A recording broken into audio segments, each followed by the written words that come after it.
Hello and welcome to the GameShop MythCast, episode number 26. I am your host, the vocal terrorist, Jesse Victor Rain, the official broadcaster of mythology.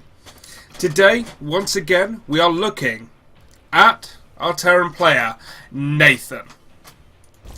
He is up against Gizmo's AsTeR, who will be taking part as a red Zerg. Firstly, I must apologise for the fact there was no MythCast yesterday. There was an unfortunate set of circumstances that meant I was unable to broadcast, but nonetheless that is over with, and today we are back with more StarCraft 2 action, which is going to be good. I'm looking forward to some Nathan TVZ. Finally, we are done with his run of TVPs, and now we can see just how effective Widow Mines are. Because, let's be completely honest here, that is exactly what we are going to see from Nathan. We'll probably see a gas go down, and a Reaper opening, and then Widow Mines. Oh look, there's the gas.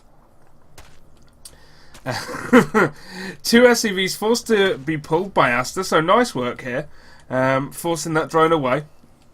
I like that, you know, making use of that scouting drone. He's seen everything he needs to see anyway. He's well aware of that gas. And that means he should be prepared for the initial Reaper. He's going to put the hatchery down because why not? Reapers don't explode buildings anymore. Everything is going to be fine and safe and normal in the early game. Now, since this is going up today being Tuesday, I should let you know about a few things that we have coming in the future. First off, later on tonight at 7 PM British Summer Time, that's 8 PM Central European Time, of course, we're back with the Myth TV episode, Jesse Goes Grandmaster, in which Zeno will shout at me in a Romanian accent for being terrible at StarCraft 2.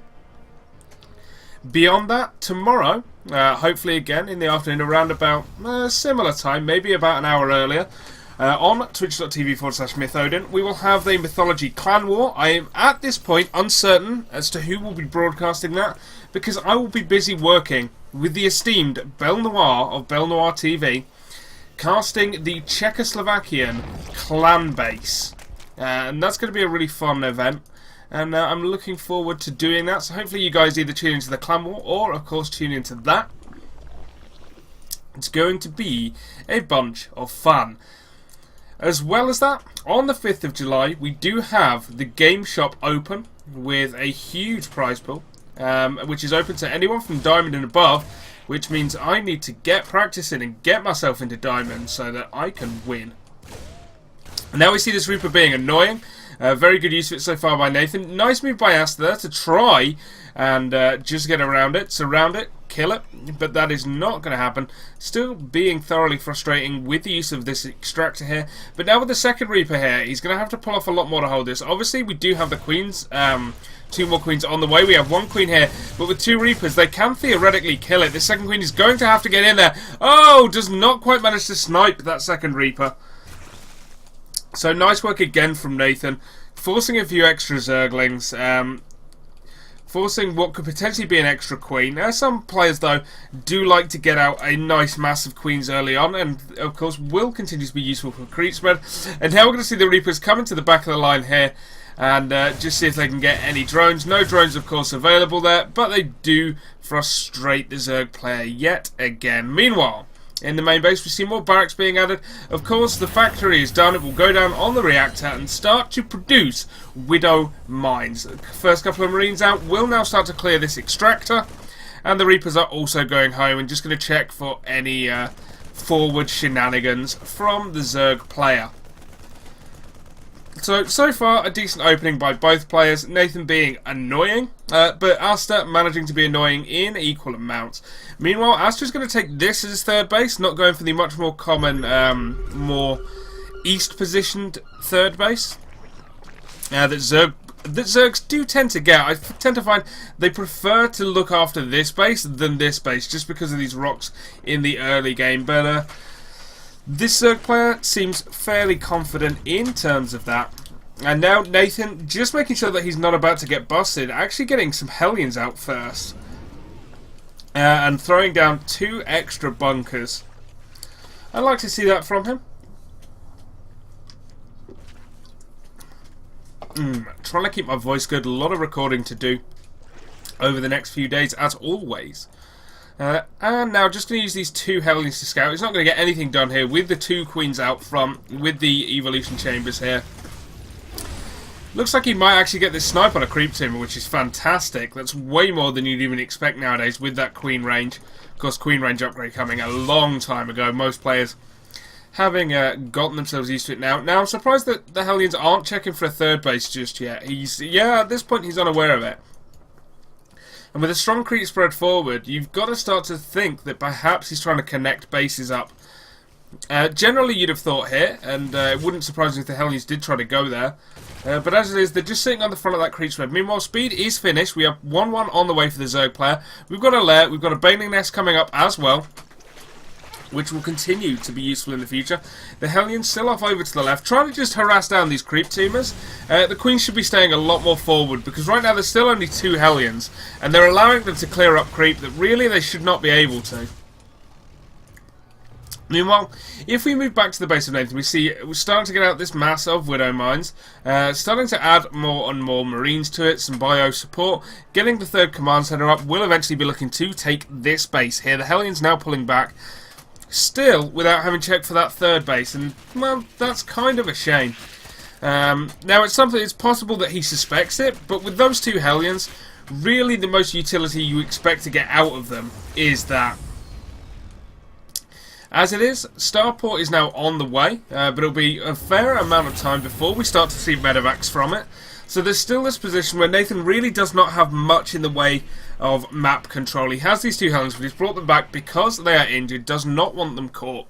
Meanwhile, 1-1 is now finished for AsTeR, and Baneling's speed is on the way, so it's quite possible with the large mass of speedlings he has, because this is a fair amount of speedlings, that he is going to attempt to bust at the front here. Now, he does have 3 bunkers, remember. He does have these Widow Mines, but he needs to be prepared for it. He needs to have the units inside the bunkers. He needs to have the Widow Mines ready. 3 links sent forward just to scout that. And right now the bunkers are being filled. Will the Widow Mines be burrowed in time? That's a lot of Banelings being morphed. We have 23 Banelings. We have a lot more Speedlings coming along. And this is going to be a huge attack for AsTeR. How this goes will determine who wins this game. And great use of the Hellions. He's going to scout all the Banelings, and now there's no time for Baneling speed to finish.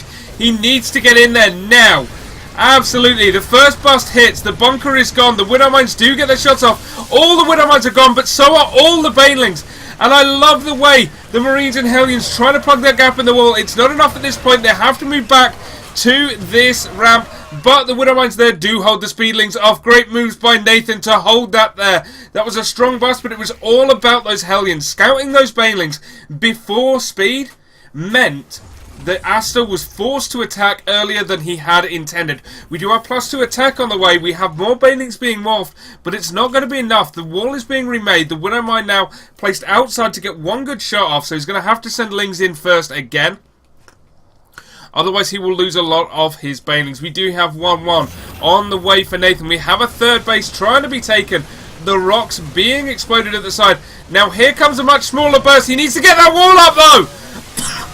Oh, my God. The supply depot not going up in time. All the Speedlings and Banelings getting in, doing damage. And now Nathan is in some trouble. There's only Speedlings there, but the Speedlings are heavily upgraded. They're getting up the ramp as well, doing a great deal of damage, and now they're going to get in among the SCVs, deciding that that's the best way to go. Trying to even morph some Banelings in there. SCVs are forced to be pulled.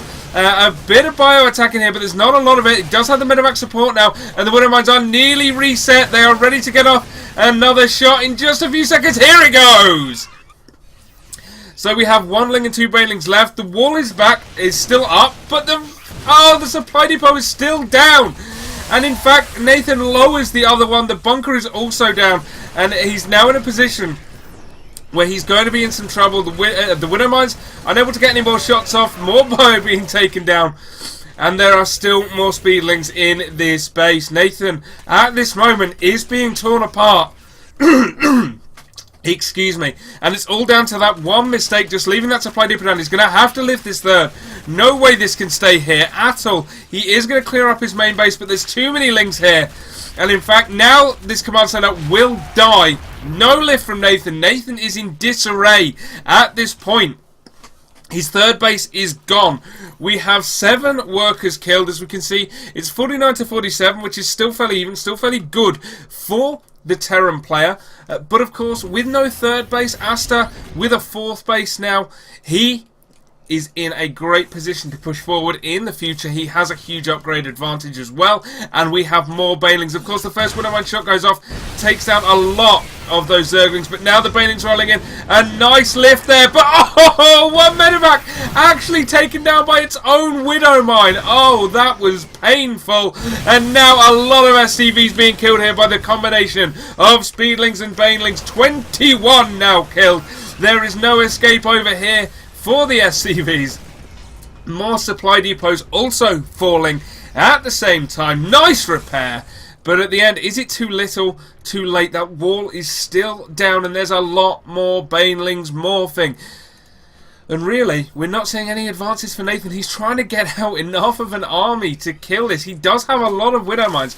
If he can burrow, which he's doing now, it might be enough to shut down this attack and maybe do something, but look at the way all those Widowmines are gone now from that splash.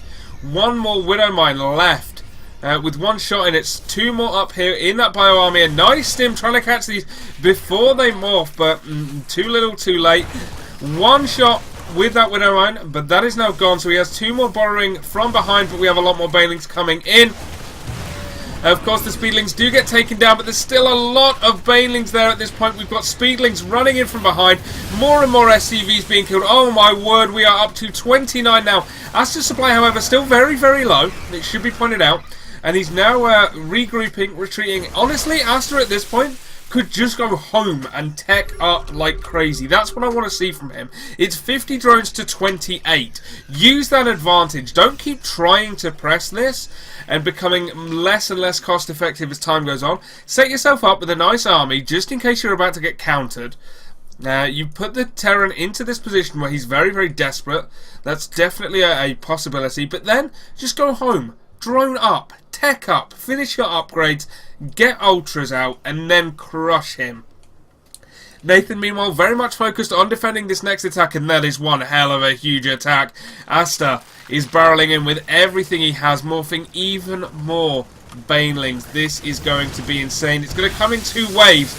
Now, the Widowmines are not borrowed in time! Oh, that's a lot of Banelings get taken down. But, of course, the Widowmines are also gone, which means there is only the bio to defend against these Speed Banes, and I think this may be the end of Nathan here. This is so incredibly close. Nathan with a very small bank of Marines now, and once again forced to lift up at the expansion. More of these SCVs are going to explode. Oh, up to 46 workers throughout the course of this game dead. The third base is landed. But how much will that mean when you just have nothing, down to 14 SCVs? His opponent up on 4 bases. Obviously still not mining from this 4th, but able to use it for production at this point. Just using it to, to make 52 lings. He does not want to give up this attack. He senses blood in the water. We're at 93, 95 supply now to 62. And honestly, Nathan is going to have to pull out one hell of a hold here. Does have a lot of medevacs now. Unfortunately, it's all about this Bioforce. That Bioforce is very small, very clumped up. Once again, the Widowmines will get their shots off, but that means they will be used up for a while. And oh, he's moving out now, and I mean, this is a good move, but I don't know if it's wise. Without the Widowmine support, he can get caught. He's going to lose a lot of this bio to the Speedlings, and now the Banelings are finished. They have to get in there, and oh my word, so much bio lost there. Nathan, though, still holding very, very well here. Now he's starting to stabilise. He's got the third base landed. He's got the second base landed. He's now defending this ramp as well. Nice overlord spot, though. We'll see that. And this blocked off, so the Banelings will not get in there. Still seeing more and more Speedlings coming, but now we're starting to see the return of some drones, which is very good to see from the Zerg player. Would have liked to see that perhaps a few minutes earlier, but look at this creep spread. Set up very, very well throughout this game. He's very nearly at the front now of Nathan's base. This just means when Nathan finally has an army and can move out on the map, it's going to have to be so slow because he's going to have to clear up all this creep. No way you can fight this kind of army on creep. Now, interesting going for the Spire. I don't know, as I'm a huge fan of that. I'd have favoured a bigger a rush, essentially. Get straight into Hive once you finish droning up. And just go for it. You need an army to defend, yes, but I don't know if the Spy needs to be a part of that. Nonetheless, we're now seeing Nathan push out to start to clear up this creep, and he will clear out this left bank. Still, naturally, a lot of creep on the right-hand side, though. It's going to take a long, long time to clear out, and it'll still take a while for this creep to move back, and already we're seeing more and more creep tumors. The Queen being pulled across the map to make sure this creep stays alive, to make sure there is an attack path into the base of Nathan. Nathan, meanwhile, just trying to produce more SCVs. Does have the second factory. Is trying to add more Widow Mines. That's the way he likes to play versus Zerg. And now we're seeing a small attack on this rock. It will not go down for a while. Nathan holding that effectively with just one Marine. And now we've got a big drop. But the problem is he's moving out across creep. Which means, of course, that AsTeR is very, very aware of it. He's ready to defend here. Nathan, however, oh, he faked a speed boost into the main. Actually drops at that expansion. Does get some nice kills off, but he will be picked off here. And in fact, no workers killed for Nathan still. So this is a very, very bad position for the Mythology Game Shop. Terran is going to have to do something special to really pull this back. Of course, in the future, AsTeR's going to be looking for a 5th base, which is what Nathan's going over here to check for with the mutas there. He now is unable to continue to fly away. Good positioning here. Means these Marines will be as cost effective as they possibly can. And all the medevacs do survive, so the bio being sacrificed for that. We've got drilling claws on the way, allowing those Widow Mines to be slightly more mobile. Meanwhile, we've got +1 attack on the way for the Mutalists. Looks like AsTeR wants to go very, very muta heavy. So adding mutas late for the muta ling bling. But nonetheless, going to try and make that effective. Here we see more speedlings coming in, and nicely timed stim there by Nathan, though, does keep himself alive. And we've got just creep everywhere. This is looking an awful lot like NS Hoso's Seal, I believe it was, who just put creep everywhere. Wow, nice Widow Mine shot, but unfortunately just on Lings, not doing as much damage to those mutas as he would have liked. We've got an infestation pit on the way as well, so this is kind of old style now. Unless, of course, we do see Swarm Hosts, but it seems more likely to me that we'll get Infestors with this army. However, you never know. We've only got one missile turret here, and the thing is that's a lot of mutas, so that missile turret vanishes instantly, and once again, we're seeing AsTeR tear apart the worker line of Nathan. Now up to 56 workers killed, but if we look, it is 25 SCVs. Nathan almost entirely relying on mules, as you can see here. This is not a good position for a Terran to be in at all. Now he's having to spend more money on static defense, rebuilding the missile turret. He may even have to add a second, because until he does, he's not going to be able to move out with the army. He's not going to feel safe. He's not going to feel comfortable, meaning AsTeR has this entire map. He can take a 5th, he can take a 6th, he can take a 7th, he can move into Nathan's half of the map with no fear, because Nathan cannot leave this base without this base exploding. Only one missile turret here, and now we're actually just going to see a focus down of the orbital command. Will he actually get it? Yes, he will! Wonderful snipe there by AsTeR, and again, Nathan is in trouble. Excuse me, my throat is shot. Which happens when you're solo cast. And now here comes the 5th base from AsTeR. Predicted a while back, but now he feels comfortable putting it down. He's got a lot of gas banked up, though. So we're going to see this transition into Hive, which I like. Would have liked to see it earlier. Again, no, Nathan now, with this huge bank of Marines, is going to clear up creep. He's going to try and move out. We've got the Widow Mines burrowing. Nice sim there. And AsTeR just pulls back. AsTER's not in any hurry to force this engagement. He wants to attack on his own terms, and that's what this is. The Widow Mine's currently doing a lot of damage, and we're starting to see just why Nathan likes this mass Widow Mine style. Watch as AsTER's army just disintegrates. Now, Nathan does not have much of this Bioforce left, but he's still got a lot of these Widow Mines, which means he can continue this push for a little while more as he adds more Marines back at home and rallies them across the map, one would expect. AsTeR, meanwhile, making more banelings, still on this Mutaling Bling, which is going to start to get picked up by the Widow Mines very effectively, assuming Nathan positions himself correctly. AsTeR trying to force those Widow Mine shots off, does get a lot off, but there are more on the way, and now Nathan's bio is gone. A lot of those Widow Mines are gone, actually. So Nathan in a little bit of trouble here. Of course, AsTeR still has that huge supply. Not huge supply, but huge production ability. There we go. However, he does need a few more minerals. Take a look at the income. It's up at 1460, so still doubling the income right now of Nathan. But Nathan, with his small bioforce, is going to start to pick off units. He's going to start to pick off this queen. He's going to try and take down some production buildings if he can. And the more units, of course, he picks off, the better he is. But good baneling hits means this needs to get out of here. And Nathan now is stuck trying to do things with just a very small force. A decent baneling hit gets Widow Mine hit gets one meter there. We do have two more Widow Mines, but going off entirely on Zerglings, not on the Mutalisk, which is where he wanted them to. And again, AsTeR still with the supply lead, still with this advantage. He has a 5th base up now, which of course he can use for production. Right now, unable to transfer workers over to it because of this constant push of Nathan. Nathan, meanwhile, is just trying to produce enough of an army to kill his opponent. One Evo Chamber's gone down, but they're not particularly in use anymore. And that's something actually that's a real pain. 3-3 was not started after high finish because AsTeR is so focused on this defense. But because of that, will eventually find himself behind because, of course, as we see, Nathan has hit 2-2 himself.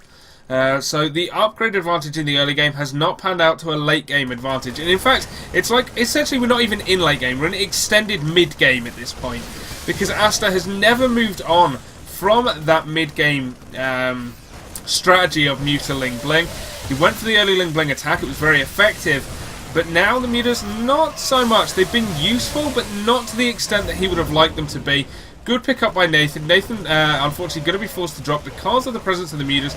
Does manage to pick one off, but AsTeR will be able to replace them. AsTeR now, with a very, very sizable bank, doing very, very well in this game. And it's good to see Zerg players playing very, very well against Terrans, although I'm sure Terrans will disagree with me. Apologies if you can hear that. Someone is going insane on a tree in my back garden. I don't know why. If you can't hear it, of course, then ignore it entirely. I didn't say anything. Meanwhile, AsTeR, with this constant hold here, Nathan's supply is dropping. He cannot continue to do this. And there we see, in fact, the GG coming out of the Mythology GameShop player. Nathan with a few mistakes in the early game that just led to this extended mid-game, that led to him being unable to defeat the Gizmo player. Very well done to both, though. And thank you for sending this replay. Guys, thank you very much for watching. Once again, I apologise for any errant noise going on in the background. I'm unsure if my microphone is picking it up at this point. I'll be back tomorrow, of course, with yet more GameShop MythCast.